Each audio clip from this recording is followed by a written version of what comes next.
Selamat siang Ibu, selamat siang teman-teman. Terima kasih atas waktu dan kesempatan yang diberikan kepada kelompok kami. Kami akan mempresentasikan hasil diskusi kami tentang aplikasi kepengurunan. Untuk itu, saya akan memperkenalkan teman-teman saya, anggota kelompok saya, yaitu ada Maria Selviana, ada Margarita Lenama, ada Melandima, dan ada Sartika Neno. Langsung saja saya akan mempersilakan kepada teman saya, Sartika Neno. Baik, di sini saya akan menjelaskan tentang aplikasi kekongruenan pada kekongruenan bilangan modulo 9. Kekongruenan bilangan modulo 9 dapat digunakan untuk memeriksa kebenaran perkalian dan penjumlahan bilangan-bilangan bulat. Seperti yang kita ketahui bahwa 10.000 kurang 1 sama dengan 9.999 bisa disebut juga dengan 9K1, sehingga 10.000 kongruen 1 modulo 9. Begitu juga dengan 1000 kurang 1 sama dengan 999 sama dengan 9K2, sehingga 1000 kongruen 1 modulo 9. Begitu pula dengan 100 kurang 1 sama dengan 99 sama juga dengan 9K3, sehingga 100 kongruen 1 modulo 9. Dan juga 10 kurang 1 sama dengan 9, bisa juga disebut dengan 9K4, sehingga 10 kongruen 1 modulo 9. Selanjutnya, saya akan menjelaskan teorema yang pertama, yaitu 10 pangkat N sama dengan 1 modulo 9 untuk N-nya dari 0, 1, 2, dan seterusnya. Pembuktiannya, 10 pangkat N kurang 1 sama dengan 9, 9, 9, sampai dengan N angka 9 semuanya terbagi oleh 9. Jadi 10 pangkat N kongruen 1 modulo 9. Nah, 10 pangkat N mau dipangkatkan dengan berapapun akan kongruen dengan 1. Ini saya akan menjelaskan tentang bagian teorema 2.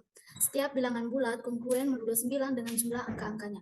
Untuk pembuktiannya, kita ambil sembarang bilangan bulat N yang angka-angkanya berturut-turut adalah N sama dengan DK dikali DK kurang 1 dikali DK kurang 2 sampai dengan D2, D1, D0.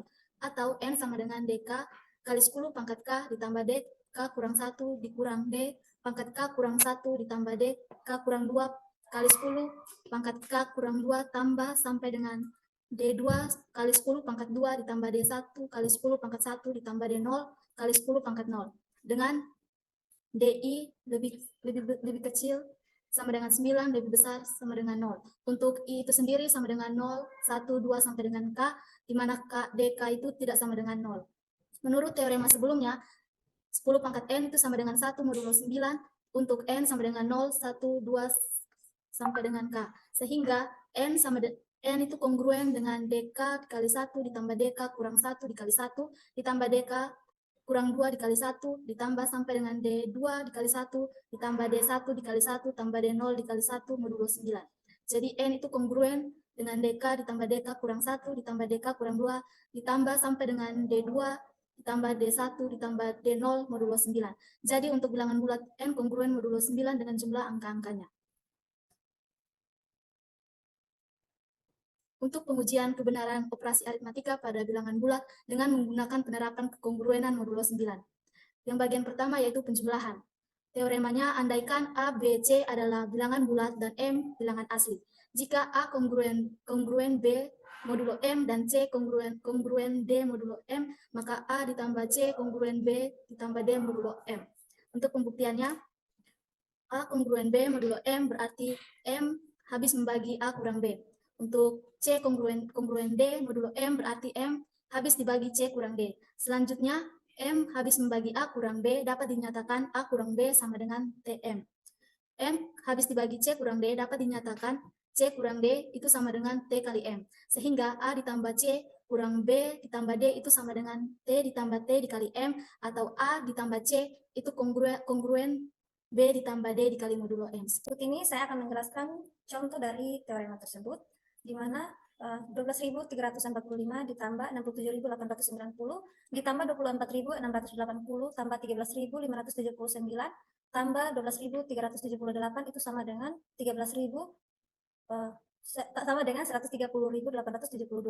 Nah, untuk penyelesaiannya untuk 12.345 itu kongruen dengan 1 ditambah 2 ditambah 3 ditambah 4 ditambah 5 modulo 9 kongruen dengan 15 modulo 9 kongruen dengan 6 modulo 9. Untuk 67.890 itu kongruen dengan 6 tambah 7 tambah 8 tambah 9 ditambah 0 modulo 9 kongruen dengan 30 modulo 9 kongruen dengan 21 modulo 9 kongruen 12 modulo 9 kongruen 3 modulo 9. Untuk 24.680 itu kongruen dengan 2 tambah 4 tambah 6 tambah 8 tambah 0 modulo 9 kongruen dengan 25 modulo 9 kongruen dengan 16 modulo 9 kongruen dengan 7 modulo 9. Untuk 12.378 itu kongruen dengan 1 ditambah 2 ditambah 3 tambah 7 tambah 8 modulo 9, kongruen dengan 21 modulo 9, kongruen dengan 12 modulo 9, kongruen dengan 3 modulo 9. Jadi 12.345 ditambah 67.890 tambah 24.680 tambah 13.579 tambah 12.378 itu kongruen dengan 6, 3, 7, 2 tambah 3 modulo 9 itu kongruen dengan 21 modulo 9. Kongruen dengan 12 modulo 9, kongruen dengan 3 modulo 9. Itu merupakan persamaan pertama. Sedangkan untuk 130.872 kongruen dengan 1 ditambah 3 tambah 0, tambah 8 tambah 7, tambah 2 modulo 9, kongruen dengan 21.000 modulo 9, kongruen 12 modulo 9, kongruen 3 modulo 9. Itu merupakan persamaan yang kedua.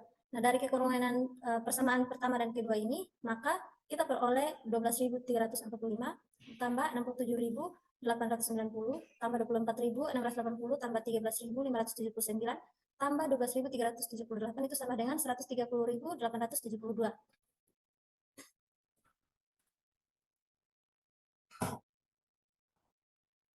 Berikut saya akan menjelaskan teorema berikut, yaitu bagian perkalian. Jadi misalkan kita andaikan A, B, C, D itu dan M merupakan bilangan asli. Jika A kongruen B modulo M dan C kongruen D modulo M, maka AC kongruen BD modulo M.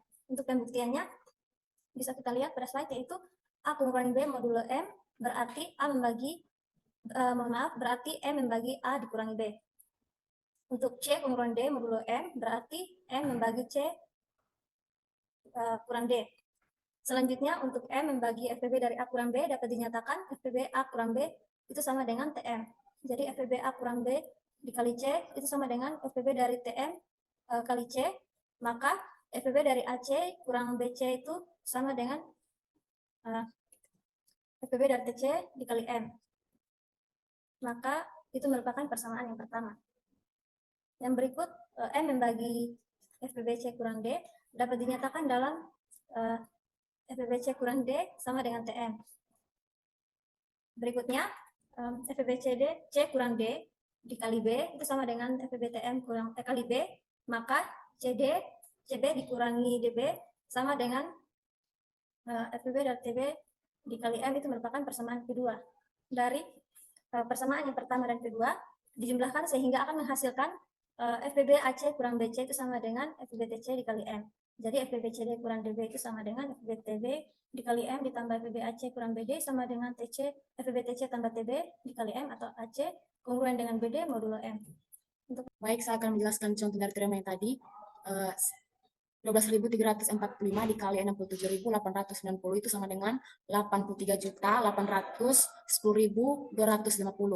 Nah, untuk penyelesaiannya 12.345 itu kongruen dengan 1 tambah 2 tambah 3 tambah 4 tambah 5 modulo 9. Kongruen dengan 15 modulo 9, kongruen dengan 6 modulo 9.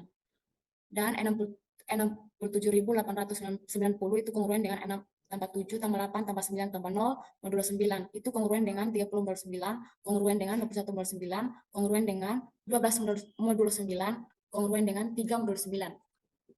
Jadi 12.345 dikali 67.890 itu sama dengan kongruen dengan 6 dikali 3 modulo 9, kongruen dengan 18 modulo 9, kongruen dengan 9 modulo 9, kongruen dengan 0 modulo 9. Ini untuk persamaan yang pertama. Nah, sedangkan 83.810.250 kongruen dengan 8 tambah 3 tambah 8 tambah 1 tambah 0 tambah 2 tambah 5 tambah 0 modulo 9, kongruen dengan 27 modulo 9, kongruen dengan 18 modulo 9, kongruen dengan 9 modulo 9, kongruen dengan 3 modulo 9. Nah, ini untuk persamaan yang kedua. Jadi dari kekongruenan persamaan pertama dan kedua, kita dapat 12.345 dikali dengan 67.890 itu sama dengan 83.810.250.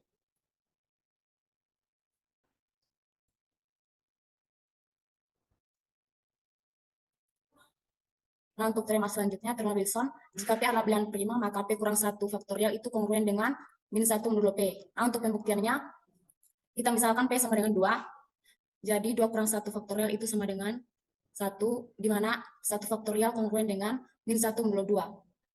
Nah, jika P-nya lebih besar dari 2, maka P bilangan ganjil, sehingga P kurang 1 bilangan genap. Jadi P kurang 1 faktorial sama dengan 1 kali 2 kali 3 dan seterusnya sampai P kurang 2 itu kongruen dengan 1 kali 1 kali 1 sampai 1 dikali min 1 modulo P. Itu kongruen dengan min 1 modulo P. Jadi terbukti bahwa P kurang 1 faktorial itu kongruen dengan min 1 modulo P. Selanjutnya saya akan menjelaskan tentang teorema kecil Fermat. Jika P bilangan prima, maka untuk setiap bilangan bulat positif A berlaku A dipangkatkan P kongruen dengan A modulo P. Lebih lanjut, jika A dan P saling relatif prima, maka berlaku A dipangkatkan P kurang 1 kongruen dengan 1 modulo P. Untuk pembuktiannya bisa dilihat, kita cukup buktikan pernyataan kedua. Misalnya A bilangan bulat positif relatif prima dengan P. A, 2A, sampai dengan P kurang 1 kali A, masing-masing memiliki sisa yang berbeda dalam modulo P. Akibatnya, A dikali 2A sampai dengan P kurang 1 dikali A itu kongruen dengan 1 dikali 2 sampai dengan P kurang 1 itu P kurang 1 modulo P. Jika dan hanya jika P kurang 1 faktorial dikali A dipangkatkan P kurang 1 kongruen dengan P kurang 1 faktorial. Karena FPB dari P dan P kurang 1 faktorial itu sama dengan 1, maka A dipangkatkan P kurang 1 itu kongruen dengan 1 modulo P. Sehingga terbukti bahwa A dipangkatkan P kurang 1 itu kongruen dengan 1 modulo P. Untuk selanjutnya saya mengarah kepada contoh teorema Wilson. Berapa sisa pembagian dari 40 faktorial dibagi dengan 43? Di sini kita misalkan P-nya itu 43, maka P kurang 1 faktorial itu sama dengan 43 kurang 1 faktorial itu sama dengan 42 faktorial kongruen dengan minus 1 modulo P. Kedua, ini mengarah kepada contoh teorema kecil Fermat. Tentukan sisa pembagian dari 2 dipangkatkan 2020 oleh 13. Penyelesaiannya, perhatikan bahwa 13 itu merupakan bilangan prima, dan 2020 itu kita bisa tulis dengan 168 dikali 12 tambah 4, sehingga kita peroleh bahwa 2 dipangkatkan 2020 itu kongruen dengan 2 dipangkatkan 168 kali 12 tambah 4 modulo 13, itu kongruen lagi dengan 2 dipangkatkan 12 dipangkatkan lagi 168 dikali dengan 2 dipangkatkan 4 modulo 13, kongruen dengan 1 dipangkatkan 168 dikali 2 dipangkatkan 4 modulo 13, kongruen dengan 16 modulo 13, kongruen lagi dengan 3 modulo 13, sehingga sisa pembagiannya itu adalah 3. Sekian presentasi dari kelompok kami. Terima kasih atas perhatiannya.